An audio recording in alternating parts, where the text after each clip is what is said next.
Bismillah, Assalamualaikum warahmatullahi wabarakatuh. Hari ini kita akan belajar PLH Bab 4 Mengenal Bencana Banjir. Disimak ya videonya. Kondisi alam seringkali tidak bisa diprediksi karena dapat berubah-ubah, bisa terjadi kapan saja dan secara tiba-tiba. Perubahan alam ada juga yang menguntungkan dan ada pula yang merugikan. Perubahan alam yang merugikan disebut bencana alam. Salah satu bencana alam yang sering terjadi di Indonesia adalah bencana banjir. Banjir adalah meluapnya air akibat saluran air tidak bisa menampung. Bencana banjir biasanya terjadi di musim penghujan. Ada dua faktor atau penyebab terjadinya banjir. Yang pertama adalah faktor alam. Faktor alam disebabkan oleh keadaan alam atau cuaca. Dan yang kedua adalah faktor manusia. Faktor manusia ini disebabkan oleh perbuatan manusia dalam merusak lingkungan. Faktor alam yang pertama adalah curah hujan yang tinggi. Hujan yang lebat dan lama biasanya menyebabkan banjir. Air hujan dari daratan mengalir ke sungai. Jika sungai tidak mampu menampung air, sungai akan meluap.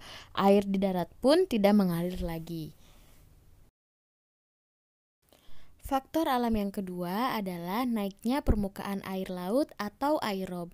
Biasanya banjir ini dinamakan banjirob dan biasanya terjadi di daerah pantai. Faktor banjir yang disebabkan oleh manusia yang pertama adalah menebang pohon sembarangan. Tahukah kamu, hutan dan gunung yang ditumbuhi pohon-pohon mampu menahan tanah dari air hujan. Pohon-pohon tersebut berguna untuk meresap air ketika hujan datang. Jika pohon-pohon di hutan dan di gunung ditebangi, maka hutan dan gunung pun akan menjadi gundul dan tidak dapat melindungi tanah. Ketika hujan lebat datang, air langsung menuju ke tanah, tetapi tanah tidak bisa meresap karena sudah tidak ada pohon. Maka tanah tersebut terbawa air hujan ke sungai dan sungai menjadi dangkal. Akhirnya sungai tidak mampu menampung air hujan dan terjadilah banjir.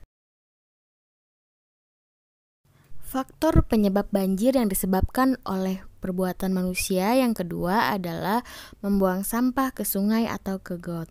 Banyak orang yang tidak bertanggung jawab membuang sampah ke sungai, sehingga aliran air di sungai menjadi terhambat. Sampah yang terus-menerus dibuang ke sungai akan menumpuk dan menyumbat aliran sungai. Ketika hujan yang sangat lebat dan lama, maka air hujan dari darat akan mengalir ke sungai. Tetapi aliran sungai terhambat tumpukan sampah.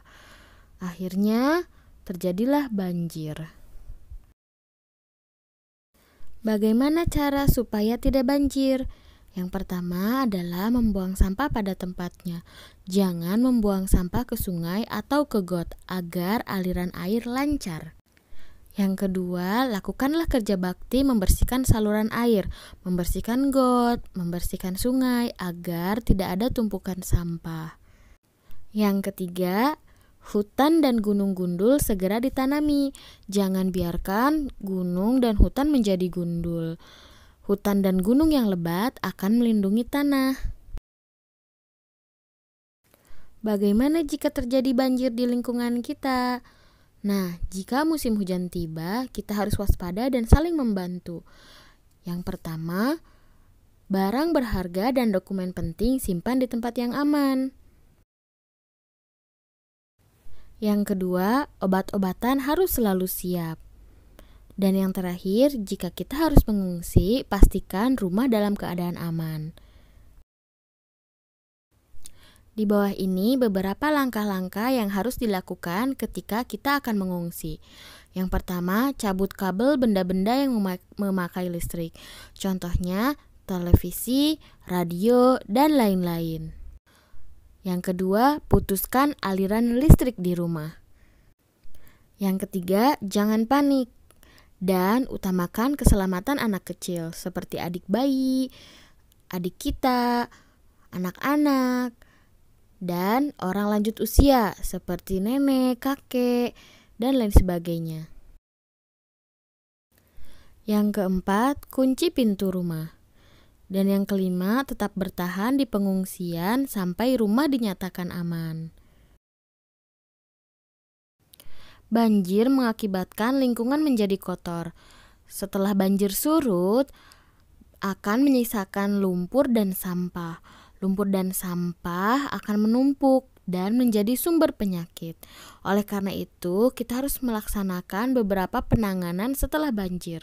Yang pertama adalah bekerja bakti membersihkan lingkungan agar lingkungan menjadi bersih kembali. Yang kedua, bersihkan lantai dan dinding menggunakan anti kuman. Dan yang ketiga, mintalah petugas kesehatan untuk menyemprot lingkungan agar tidak tumbuh bibit penyakit. Sekian pembelajaran hari ini. Jangan lupa selalu laksanakan protokol kesehatan. Menggunakan masker, mencuci tangan, dan menjaga jarak. Syukron, barakallahu fikum.